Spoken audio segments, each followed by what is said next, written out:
বন্ধুরা, সবুজের সাথে সবুজের পথে আমি এখন দেখাবো গ্রাফটিং ভিডিও। এর আগে প্রচুর গ্রাফটিং হয়েছে। এইটা একদম সাইড থেকে হালকা ছিঁড়ে নেব।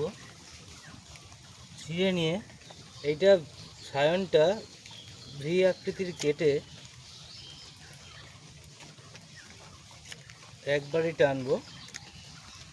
টেনে সোজাসুজি ভি আকৃতির কেটে শেপটা আমরা এরকমভাবে জয়েন করে দেবো। ভিটা হয়নি, খাপ খাচ্ছে না, কি হবে?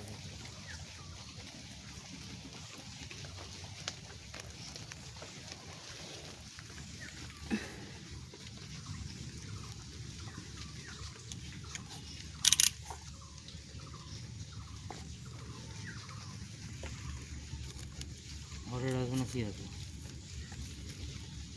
চলো শুরু করো। এরকমভাবে লম্বা করে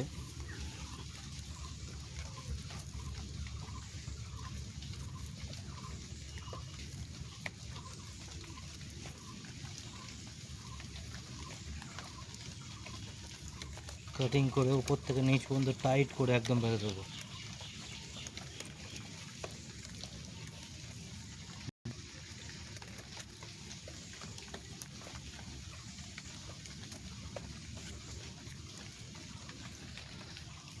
এই গ্রাফট শুরু হয়েছে। গ্রাফটিংয়ের মাথাটা একদম উপর থেকে নিচ পর্যন্ত জিরো পলিথিন দিয়ে, যে পলিথিনগুলো টানলে বাড়ে সেই পলিথিনগুলো দিয়ে একদম সমান করে, যাতে বর্ষাকাল তো যদি পানি না ঢুকতে পারে সেরকম বুঝে একদম টান টান করে বেঁধে রাখতে হবে। শেষে একটা বর্ষাকাল তো এটা পলিক্যাপ দিলে খুব ভালো হয়।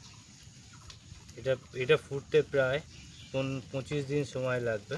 এখন এটা আম গাছ, তো একটা দেশি আমের চারাকে আপাতত করা হলো। দেশি আমের চারাকে এটা হিমসাগরের জাত দিয়ে ঢেকে দেওয়া হলো। স্টপ করো।